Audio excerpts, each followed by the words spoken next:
Welcome to tiptop தமிழா. நீங்கள் நம்ம சேனலில் எதை பற்றி பார்க்க போகிறோங்களுக்கு முன்னாடி இன்னும் நம்ம சேனலை சப்ஸ்கிரைப் பண்ணாங்க சப்ஸ்கிரைப் பண்ணிடுங்க. கூடவே அந்த பெல் ஐக்கானையும் கிளிக் பண்ணிடுங்க. வாங்க வீடியோக்குள்ளே போகலாம்.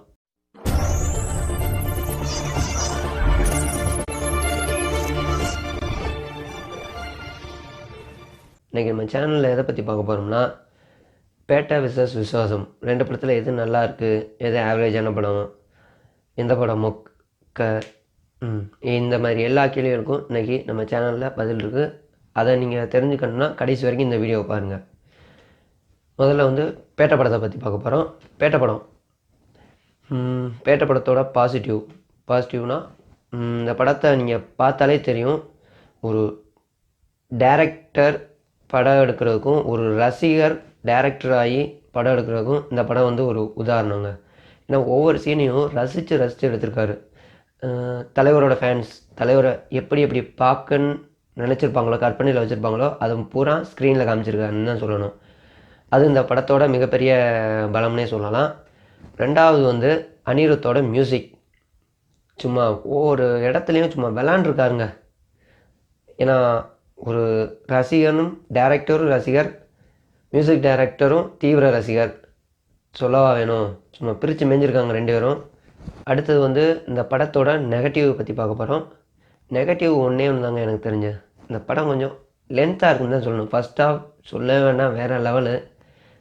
நம்ம 150 ரூபா டிக்கெட் கொடுத்து போனோம்னா, அப்பா போதும்டா சாமி, ஃபஸ்ட் ஹாஃபே 150 ரூபாய்க்கான படம்டா அப்படின்னு சொல்லிட்டு சொல்கிற அளவுக்கு சும்மா வேறு லெவலில் பண்ணியிருக்கேன். செகண்ட் ஹாஃப் வந்து என்ன ஆச்சுன்னு கொஞ்சம் நல்லா தான் இருக்குது, கொஞ்சம் லென்த்தாக போகிற மாதிரி இருக்குது. படத்தை நான் கொஞ்சம் சுருக்கியிருக்கலாம்.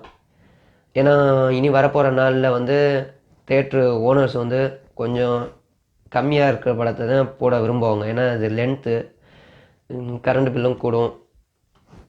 ஸோ கொஞ்சம் லென்த்தை கம்மி பண்ணியிருக்கலாம் டைரக்டர். இது ஒன்று தாங்க இந்த படத்தில் ஒரு குறை. மித்தபடி படம் பக்கா தாங்க. இந்த படத்துக்கு நம்மளோட சேனலோட ரேட்டிங் வந்து 5 out of 4. அடுத்து வந்து நம்ம தலையோட விசுவாசம் படத்தை பற்றி பார்க்க போகிறோம். முதல்ல இந்த படத்தோட பாசிட்டிவ்னு பார்த்தோம்னா, நம்ம தலை, நயன்தாரா, அவங்களோட பொண்ணு தாங்க. இது 3 தாங்க பாசிட்டிவ். முதல் பாசிட்டிவ். ஏன்னா தலை ரசிகர் வந்து சுமார் 1.5 வருஷமாக தலையை பார்க்காம இருக்காங்க. விவேகம் படத்துக்கு அப்புறம் விசுவாசம் படம். அடுத்தது வந்து நம்ம நயன்தாரா மேம் நம்ம தலையை காட்டிலும் தலைக்கு ஈக்குவலாக நடிச்சிருக்காங்க. ஒவ்வொரு சீனில் தலைக்கு மேலேயும் நடிக்கணும், அதையும் கரெக்டாக பக்காவாக நடித்து கொடுத்துருக்காங்க. ஃபஸ்ட் ஹாஃப் வந்து இந்த படத்தோட ஃபஸ்ட் ஹாஃப் வந்து பேட்ட படத்தில் மாதிரி தாங்க, சூப்பராக இருக்குது. அதாவது சொல்லுவாங்க, தூக்குத்துறையோட அலப்பறை இந்த படத்தில் இருக்குன்னு டைரக்டர் சிவா சொல்லியிருந்தார். அதே மாதிரி இருந்துச்சு.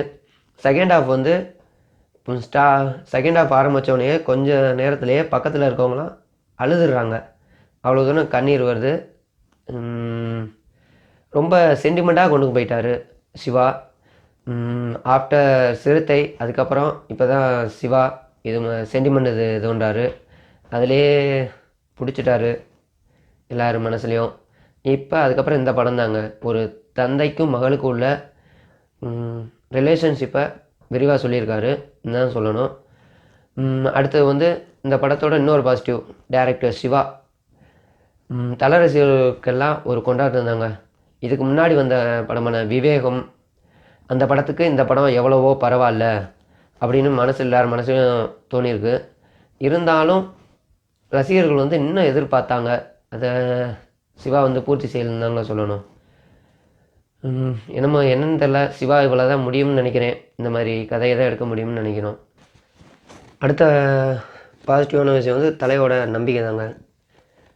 இந்த இதெல்லாம் வந்து பார்த்தோம்னா தலையோட இது டான்ஸை பார்த்தோம்னா, அவர் ஆடுறத பார்த்தா அவர் ரொம்ப கஷ்டப்பட்டுருப்பாருன்னு தான் நினைக்கிறோம்.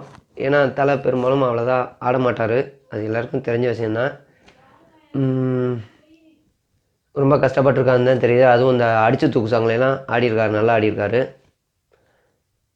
அடுத்தது வந்து இந்த படத்தோட நெகட்டிவ் பார்த்தோம்னா, அது வந்து ரசிகர் மத்தியில் இந்த படம் வந்து எல்லாருக்கும் பிடிச்சிருக்கும்னு நினச்சோம்னா பிடிச்சிருக்காதுங்க. குறிப்பிட்ட அளவுக்கு தான் பிடிச்சிருக்கும். ஒரு நியூட்ரலான ஃபேன்ஸுக்கும் வந்து ஆவரேஜ் தான் இந்த படம். விஸ்வாசம் படத்துக்கு நம்ம சேனலோட ரேட்டிங் வந்து 5 out of 3.2. அடுத்து வந்து பேட்டை, விஸ்வாசம் 2 படத்தில் பொங்கலோட வின்னர் யாருன்னா எல்லாருக்கும் தெரிஞ்சு பேட்டை தான். 2வது தான் விஸ்வாசம். இது அதிகாரப்பூர்வமாக ட்விட்டரில் வந்து தமிழ்நாடு தியேட்டர்கள் அசோசியேஷன் சொல்லிட்டாங்க. இன்னும் சத்யஜோதி ஃபிலிம்ஸ், சன் பிக்சர்ஸ்லேருந்து அஃபிஷியலாக வரல. அடுத்து வந்து சென்னை கிராஸ் வந்து ஃபஸ்ட் டே கலெக்ஷன் வந்து பேட்டை வந்து 1.21 crores, விஸ்வாசம் வந்து 88 lakhs. இது மூலமாகவே தெரிஞ்சு போது பேட்டை தான் பொங்கல் செலிப்ரேஷனோட மாசான படம்.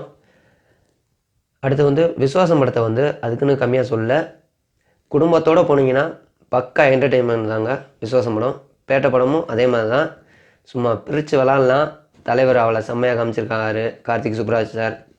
விஸ்வாசம் படம் அப்படி தான் இருக்குது. ஓகே, இந்த வீடியோ உங்களுக்கு பிடிச்சிருந்துச்சுன்னா லைக் பண்ணுங்கள், ஷேர் பண்ணுங்கள். மறக்காமல் நம்ம டிப்டாப் தமிழாக்கு சப்ஸ்கிரைப் பண்ணுங்கள். அடுத்த வீடியோவில் சந்திக்கும் வரை உங்களிடம் இருந்து விடைபெறுவது உங்கள் கொட்டிராஜ்.